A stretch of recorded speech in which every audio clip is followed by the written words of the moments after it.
Hello, it's January 2026. Today we're going to be riding on Canberra's only interstate principal cycle route from the wilds of New South Wales and Queanbeyan through the countryside and into the suburbs and into the Canberra city. A journey of just under 20 kilometres. We'll be following the pink line on this map from right to left with a couple of kilometres of open country in the middle between two areas of suburbia. Our route will start under the bridge on the footpath beside the Queanbeyan River, with Queanbeyan River on our right. The bridge is the main Monaro Street route through the town centre.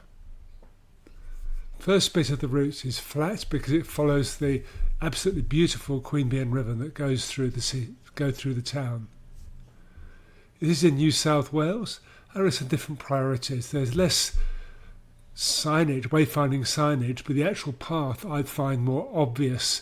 Is harder to get lost on your way.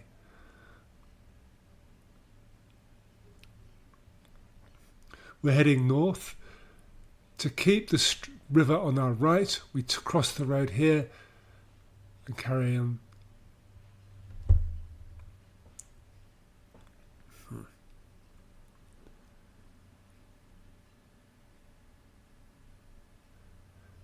Very soon this path starts going steeply uphill, clearly not following the river.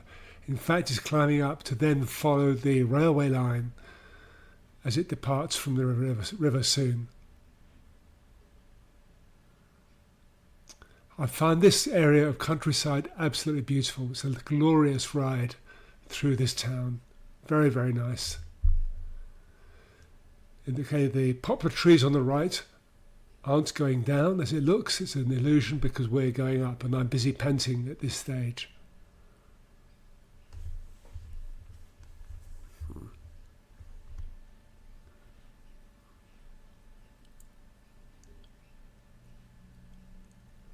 passing the church and the cemetery off to the left. It's beautifully kept and beautifully tended.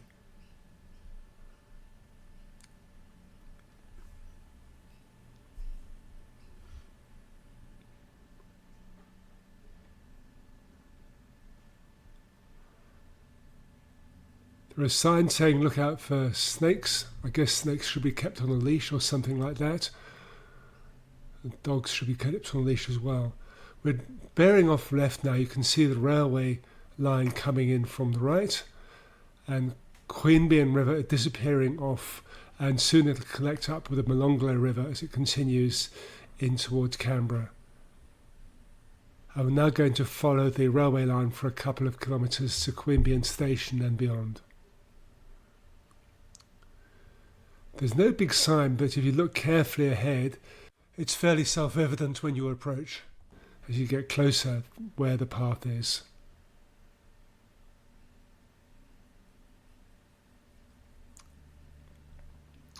There's Queanbeyan Railway Station on the right, and what I like here, there's a lot of car parking that's been changed into delightful playground and community good areas.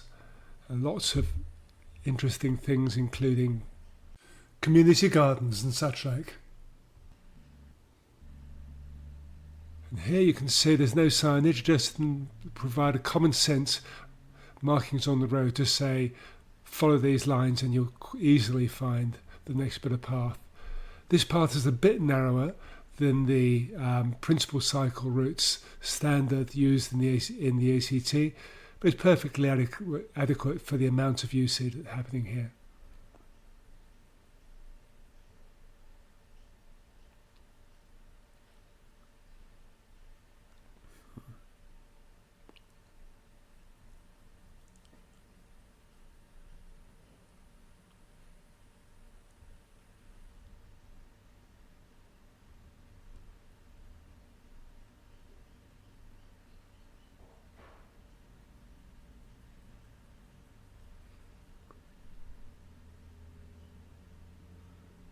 Path bears off right. Again, it's pretty obvious what's going on.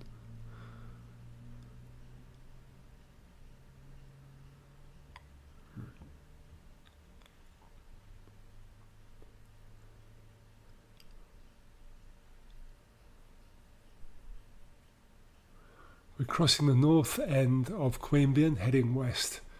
We're just about to leave New South Wales and now we're in the ACT.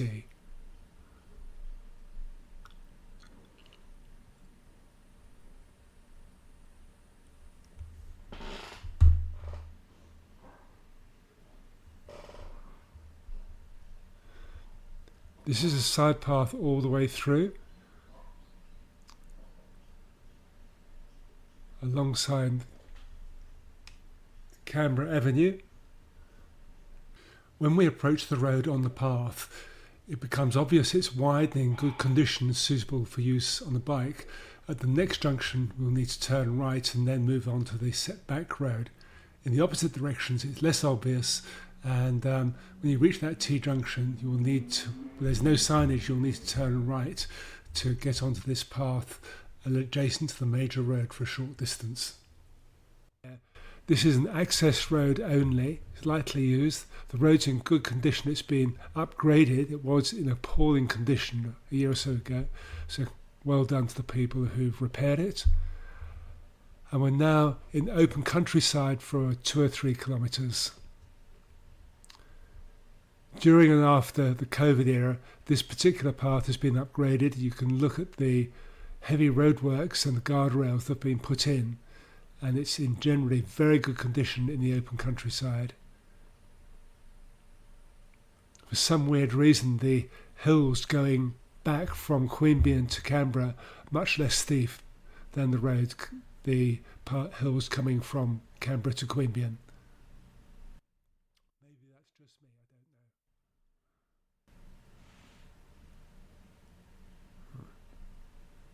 know. As we're going along here, once again, this is a shared route used by all active travellers. The 4 guidelines that are used in both New South Wales and Queanbeyan and Queensland is faster vehicles, usually bikes, should give way. They do not have right of way, but slower people must not obstruct people who are trying to overtake. And if you're overtaking, there's a really good idea to ring your bell. If that doesn't work, alert people and give them the opportunity to see you and avoid you. Again, the roadworks here are excellent. This new upgrade and road servicing and making this road level in good condition is top quality.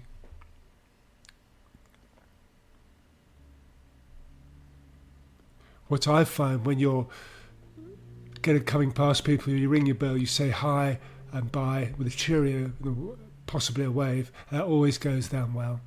You're actually communicating with people as you go past, which is much harder to do if you're in a car. Keep that social activity going on, it's wonderful.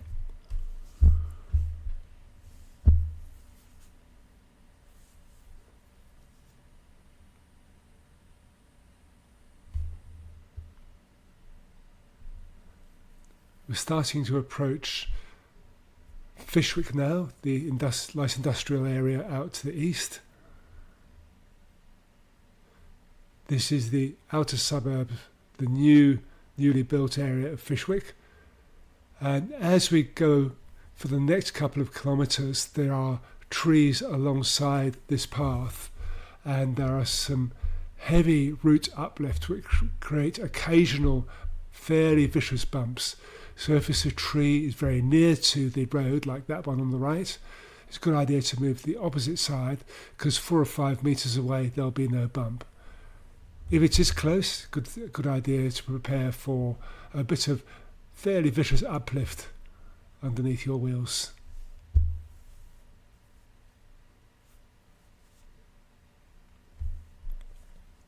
Newcastle Street, which we're about to pass, is the main through route going through Fyshwick, and will take you directly to Lake Burley-Griffin, going round the north side if you wish.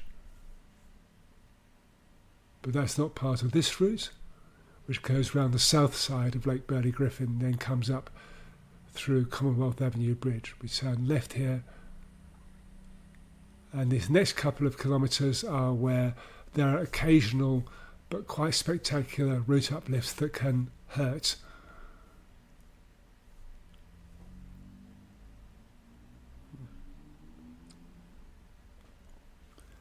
said that, this area is not very obvious. It's very...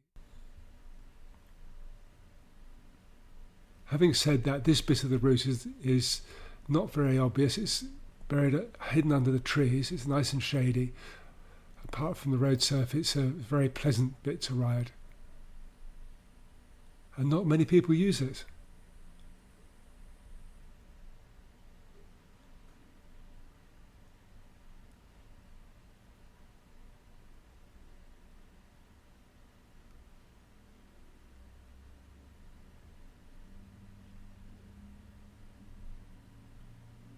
The larger areas of bigger business are on the right, on the south side of Fyshwick, coming along here.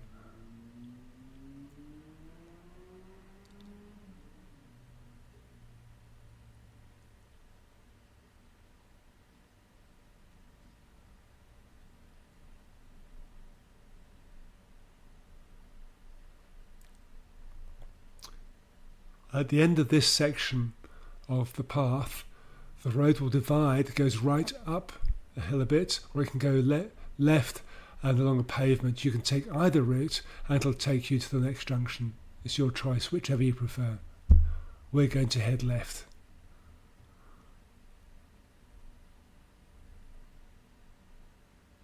Here as we go left, you can go right, and in just a few seconds the two paths will connect. There's a path coming in from the right there. The bridge in front of us is the Monaro Highway that goes down to Cooma from Canberra, and Canberra Avenue is the route we've been following all the way from Queanbeyan and goes into Kingston in just a couple of kilometres.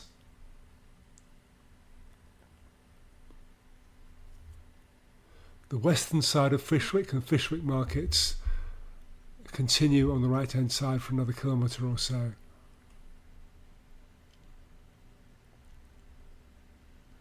This whole section of Principal Route 2 has been designed for an upgrade for this area, and it's clearly in need of it. The paths are narrow and not always in good condition.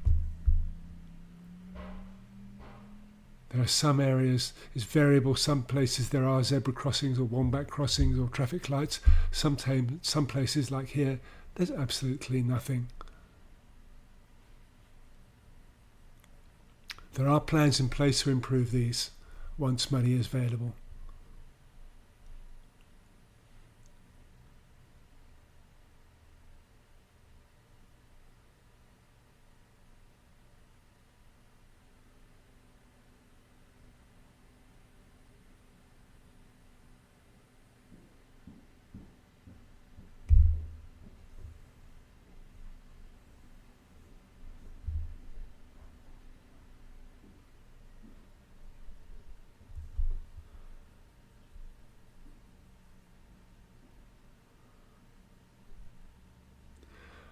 Now the route is designed to go along this footpath. It's clearly not adequate for a multi-user path, principal user route, but the road here itself is very lightly used. I'm going along here because it's what's designed. I don't think it's much of a problem. It'd be quite easy and safe and not concerning to be using this road itself, which is very lightly used. It's only used for access, so far as I can tell. And if I was going not for demonstration purposes, I would choose to use the road along here.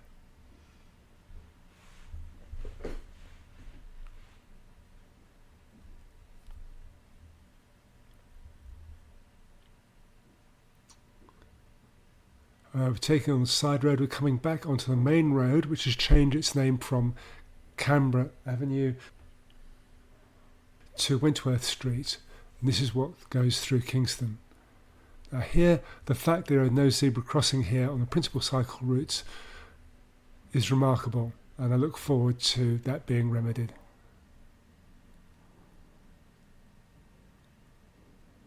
Burke Crescent is the primary access for the railway station on the right.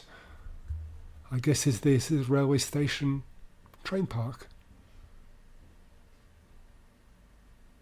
for want of a better name. Here again, in theory, this is principal cycle route 2. I wouldn't call it a principal cycle route. It's a footpath and it's not even marked. We're meant to turn left. Back there, we're going to have to do a U-turn unless we want to hop off between the cars and continue along Printer's Way. Again, there are plans in place and they look pretty good to give separated cycle routes along Printer's Way. But once the money is available, that may well happen. The designs are complete and I think they look good. Lord Grove Park is on the right, and once the park completes, that is where we will turn right. That's here, into Eyre Street. If you continue along Eyre Street from here, you would do the anti-clockwise route around Lake Burley Griffin. But we're going to do the opposite way. We're now going on East Lake Parade through Kingston. The water is over to the right. This marked cycle path is too close to parked cars, leaving to unacceptable risk of getting hit by doors being opened. I therefore choose to ride along the road here. Where the road turns left, we turn right, looking out for opposing traffic, and then bear 45 degrees left at the first left, and we come down to the path going along the lake. Now here's where we were talking about applying the rules and principles for, like, we have to slow down here because those people have the right of way. We just wait until it's clear. Ring bells there, but again there's lots of room. Likewise, coming over this bridge, they have a right of way, so we just wait, and somebody's dawdling, you say, "Yoo-hoo, sonny," and they say, "Thank you," and everything works well, and we just carry on.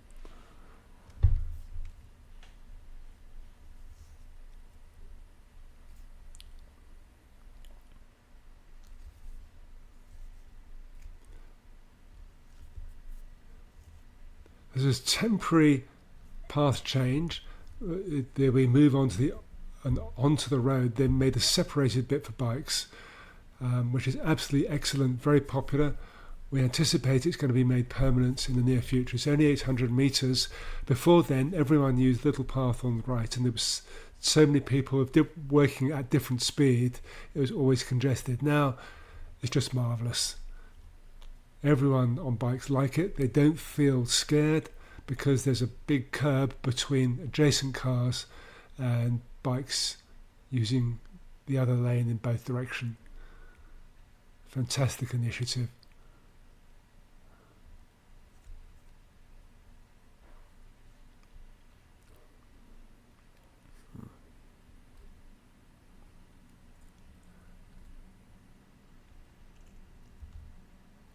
Although this is Route C2, it's also part of the Lake Burley Griffin Loop, which is 32 odd kilometres, so you'll see other routes going along this route when we go through all the principal routes.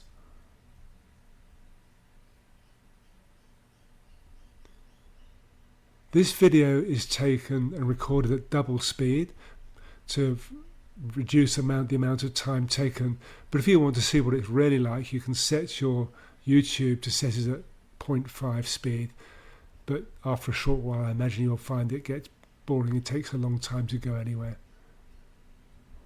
This journey actually takes about 45 minutes to ride, and it's about 15 kilometres.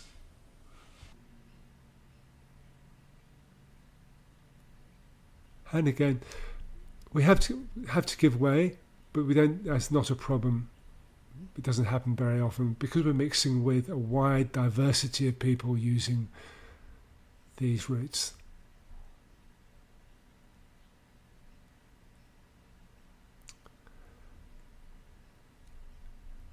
This route has been done after half of Commonwealth Avenue Bridge has been closed. The northbound side is closed for a whole year, so we will need to use the cycle path on this side of the bridge, which means we'll be turning left here and sharing this side of the bridge with all pedestrians and all push bikes.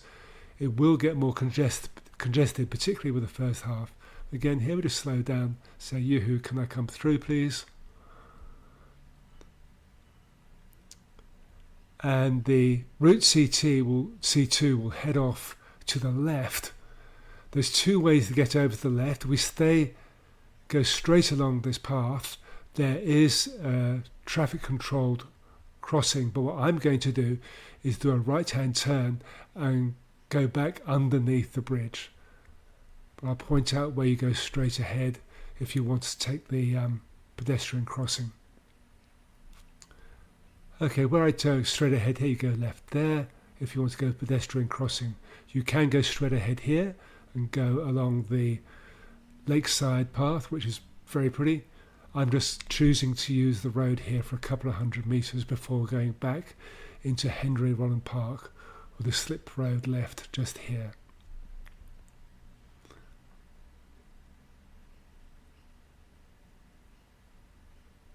And choose your options for getting onto the lakeside path. And in a short while there is a dirt road which is in good condition. I'm riding a road bike and it's absolutely fine. It's got pebbles on it, so it's a little bit bumpy, but it's just a little bit bumpy. It's not scary or anything like that.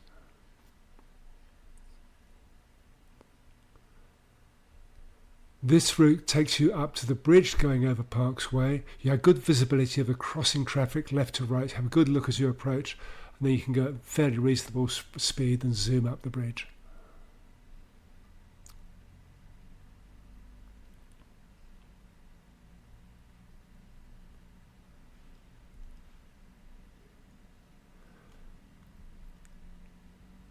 At the bottom of this bridge, the principal cycle routes divide into two lanes at the next traffic light. So if you want to continue north onto Route C8 from here, it's a good idea to cross the road so you can move on to the left-hand lane for the rest of this journey. If we look at the yellow arrow on this map, it shows where you can go from where we stop, get on to principal city route C8, which is the city loop, take you around on an inner circle where you can connect with other routes. And that's all for now. Thank you very much. Cheerio.